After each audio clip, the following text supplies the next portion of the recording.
各位朋友，大家好！有啲好朋友就最近將一條舊嘅視頻，我唔知道個出處喺邊度啦。如果影響其他朋友，因為佢係擁有呢一個視頻嘅知識產權嘅時候咧，請佢告訴我，我願意咧就向佢公開致謝之餘咧，就係道歉嘅。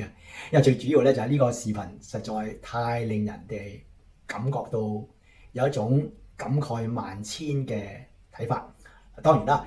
朋友俾我呢條片嘅時候咧，就真係話俾我聽，你睇下美國當年幾霸道，要求李光耀作為新加坡嘅負責人，去派兵支持美國出兵越南，去推翻北越呢個國家，令到咧南北越可以統一。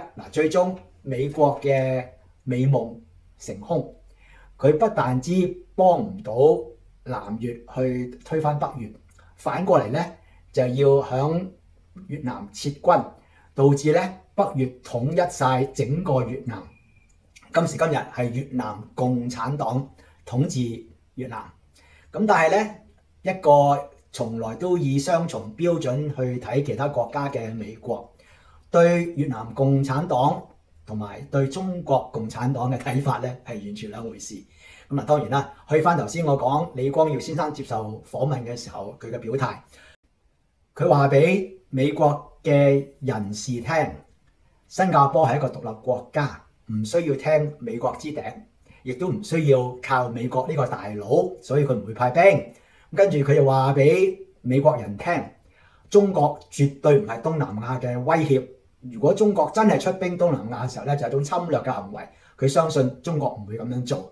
佢嘅遠見到今時今日為止，仲有佢嘅底氣喺度嘅。呢個底氣喺邊度咧？就話佢睇到中國如果強大嘅説話咧，對東南亞都有好處，亦都係佢喺嗰條片入邊話俾美國嘅訪問者知道，如果中國強大咧，將會對東南亞有極大嘅好處，而唔會係一個極大嘅威脅。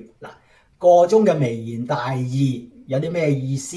我相信當年訪問李光耀先生嗰啲人，同埋聽到佢嘅回應嘅人咧，係好清晰嘅。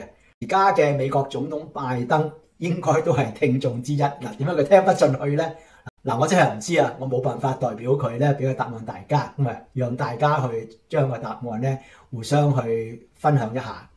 因為始終都係講一句啦，就係究竟邊一個政治體系更加令到嗰個國家嘅國民更加得益、更加受惠呢？如果點解當前嘅中國執政黨能夠令到老百姓過住幸福嘅日子之餘呢，我哋呢一啲海外嘅華人願意用自己周邊嘅睇到嘅事實話俾唔同嘅受眾、公眾以至到網友們知道呢，我哋睇法係不一樣嘅。我而家附上李光耀嗰條訪問片，請大家去欣賞一下呢位已經離開咗呢個世界嘅朋友，佢幾有智慧。多謝大家。May shift a little here. One of the questions in our minds here has been that about the future of China and its relationship to Southeast Asia. Some people are saying that China is now so divided politically that there is no great danger for Southeast Asia in the future. Speaking as a Chinese who understands China, can you make an estimate or a guess as to the future of China? Do you think in the near future it will become again a unified country, a strongly unified country that might represent some kind of a danger to Southeast Asia?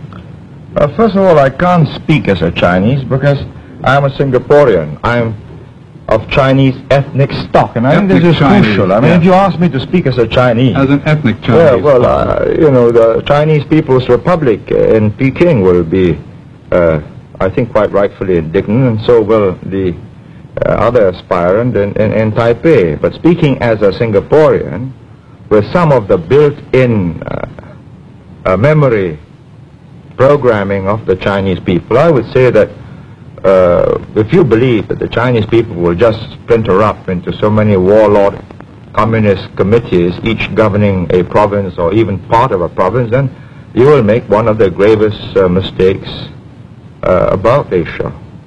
I think I've traveled around the world often, and you know, people don't know that I come from Singapore, and they treat me as a Chinese or as a Chinaman in the old days, as they used to call them. And they used to say, Chiang Kai-shek, you know, in the middle 40s, and nowadays, of course, Mao Zedong. I'd say that they are determined as a people to unify and build a modern, powerful, wealthy Chinese nation. And I say good luck to them. And I think the moment they get prosperous, good luck to me, because I'll be much safer. I don't believe, however, you know, the simple theory that they're just going to send their armies across and eat up Southeast Asia. It's too simple. And it's too simple for you, for the Americans, and for us, because then it's naked aggression. The whole of South Asia will gel together and meet an incoming invader. But they've got this make-it-yourself kind of revolution. Wars of national liberation. You know, here's the text. We've got an instructor, he'll teach you how to organize, and we'll slip you a few guns and more if necessary. And if it gets more difficult, well, surface-to-air missiles. Prime Minister, what's the effect in Asia of demonstrations such as we had yesterday in Washington? Well, you know, I get a lot of demonstrations in Singapore, and my students are quite a rambunctious and spirited lot.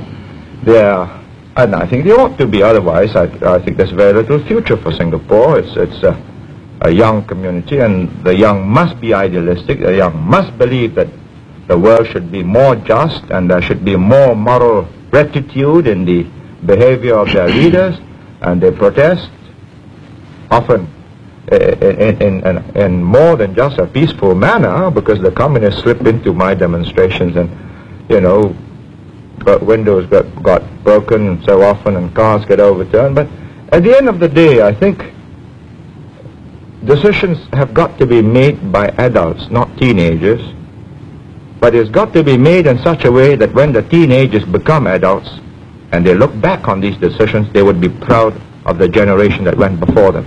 Well, let me add, you only have 2 million in your population, I understand, but if you put a small token force into the field to assist in the work that is being done over there against what we call aggression from the North, wouldn't that help the United States to resolve this issue? I don't see it as my duty as the Prime Minister, an elected Prime Minister of Singapore, and not a client state of the United States. I'm not in receipt of your aid, nor am I here to seek aid. I'm doing all right. I hope to do more trade with you.